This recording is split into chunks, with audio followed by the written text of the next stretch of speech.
तो मैं आपको यहाँ से चेतावनी दे रहा हूँ, बिहार के हर चौराहे पे कुरान जलने वाला है। दोस्तों बहुत बहुत स्वागत करता हूँ आप सभी का।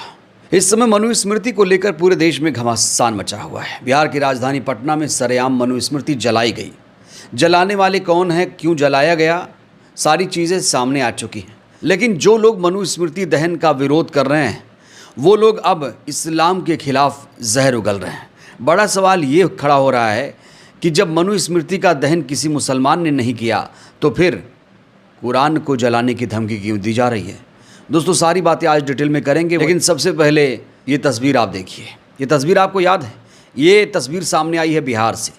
बिहार में सरेआम पटना विश्वविद्यालय के पूर्व छात्र संघ अध्यक्ष मनीष यादव ने खुले मंच से मनुस्मृति को आग के हवाले कर दिया। और जैसे ही ये घटना सामने आई, मनुस्मृति को मानने वाले लोग आहत हो गए। जिनकी भावनाएं मनुस्मृति से जुड़ी हुई हैं वो लोग आहत हो गए।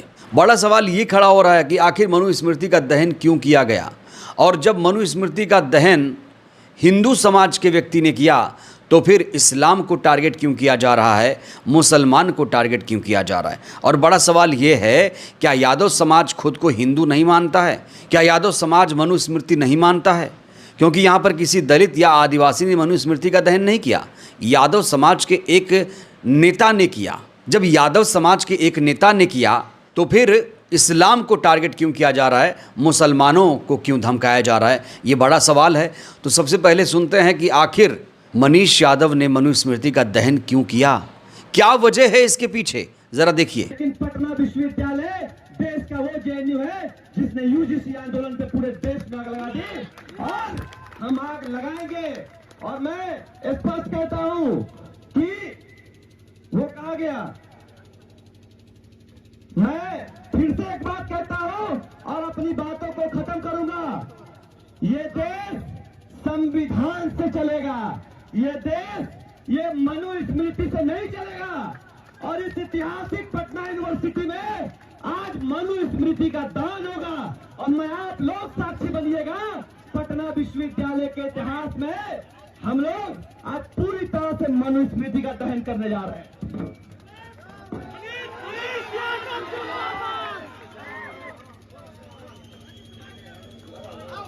संविधान जिंदाबाद जिंदाबाद जिंदाबाद, संविधान जिंदाबाद जिंदाबाद जिंदाबाद, मनुस्मृति मुर्दाबाद मुर्दाबाद मुर्दाबाद, संविधान जिंदाबाद जिंदाबाद जिंदाबाद, मनुस्मृति मुर्दाबाद, बाबा साहब अमर रहे, संविधान। कान खोल के सुन लो मनुवादियों, ये देश संविधान से चलेगा। ये देश जो महिलाओं को पशु की तरह तारण की भागीदार समझता है, ये देश संविधान से चलेगा, मनुस्मृति से नहीं चलेगा। बहुत बहुत धन्यवाद मेरे साथियों, आप तमाम लोग जो दूर दूर से यहाँ पे आए, आप तमाम लोगों का धन्यवाद। और लड़ते रहेंगे, मरेंगे, लेकिन बहुजन समाज की लड़ाई को लड़ते रहेंगे। बहुजन समाज जिंदाबाद जिंदाबाद जिंदाबाद, बहुत बहुत धन्यवाद। खोल के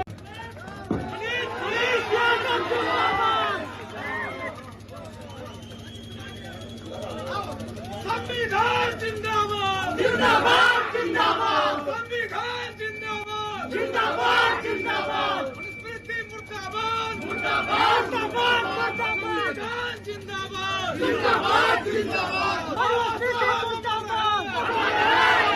तो यहाँ फिर से एक बार मनुस्मृति का दहन किया गया।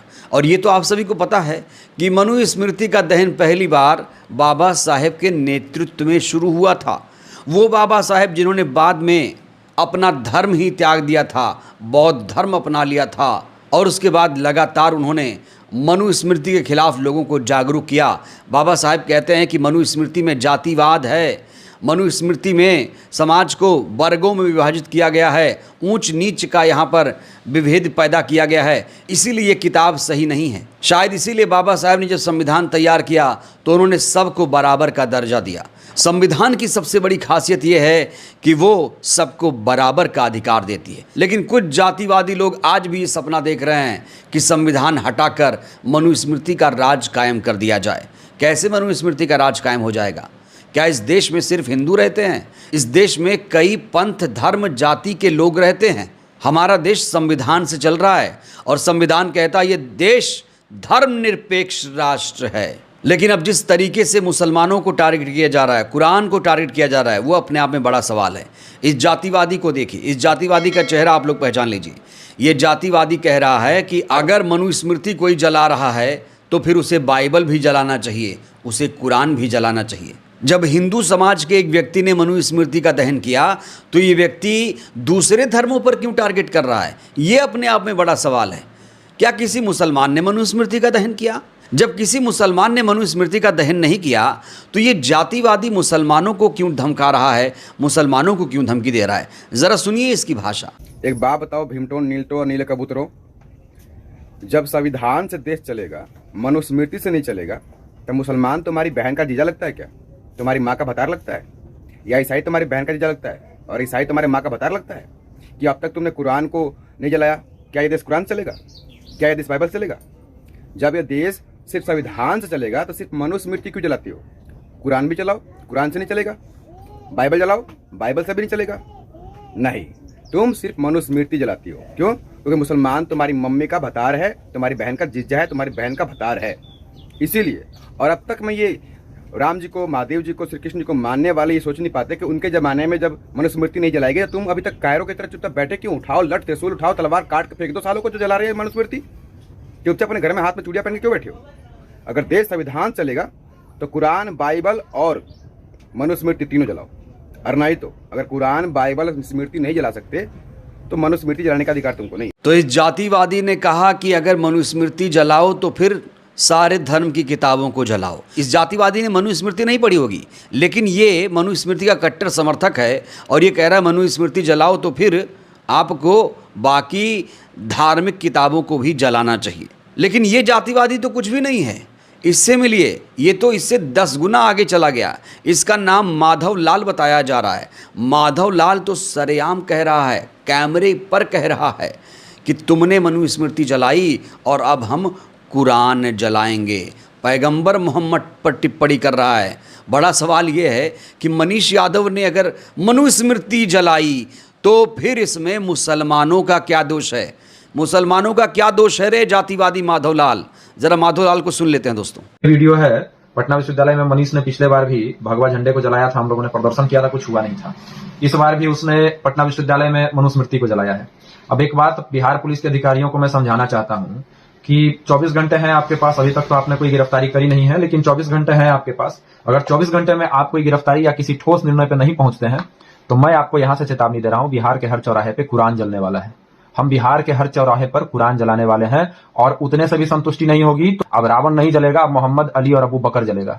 इसलिए बिहार पुलिस को चेतावनी है कि जल्दी से जल्दी मनीष यादव को उठा करके तुड़ाई करो, अंदर कीजिए आप। अगर आप अंदर नहीं करेंगे तो आप कुरान जलने की फिर प्रतीक्षा कीजिए, चौराहों को कुरान जलेगा, मोहम्मद का पुतला जलेगा। सोच कर देखिए दोस्तों, डर लगेगा आपको शायद।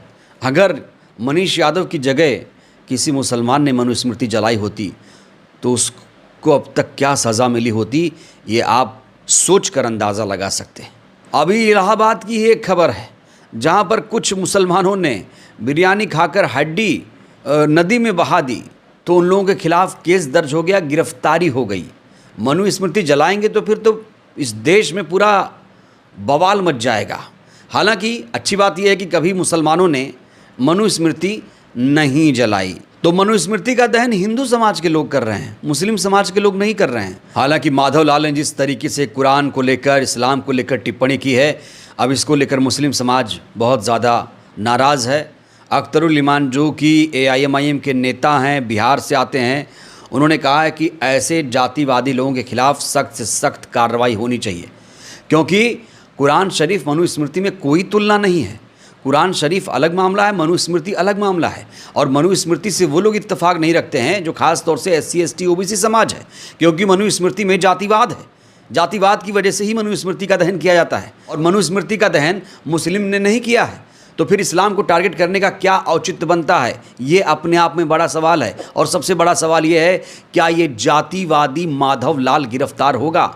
ये जिस तरीके से इस्लाम को टारगेट कर रहा है, पैगंबर पर टिप्पणी कर रहा है, इसे कब गिरफ्तार किया जाएगा, बिहार की पुलिस कहाँ है, इसके खिलाफ कब एक्शन लेगी, ये अपने आप में बड़ा सवाल है। और जो लोग मनुस्मृति से देश चलाना चाहते हैं वो लोग कान खोल कर सुन लें, ये देश संविधान से चलेगा, ये देश संविधान से चलेगा, मनुस्मृति से नहीं चलेगा। इस देश में संविधान का राज है, संविधान का राज रहेगा। और जो लोग आरक्षण से नफरत करते हैं उनको सबसे पहले जातिवाद का अंत करना पड़ेगा। बहरहाल दोस्तों, इस वीडियो में इतना ही। आखिर मनुस्मृति का दहन हिंदू समाज के लोग क्यों कर रहे हैं, ये सवाल मैं आप लोगों से पूछना चाहता हूं। मनुस्मृति में ऐसी क्या दिक्कत है कि लगातार इसका दहन किया जाता है, इसको जलाया जाता है? आप लोग राय दीजिएगा। धन्यवाद।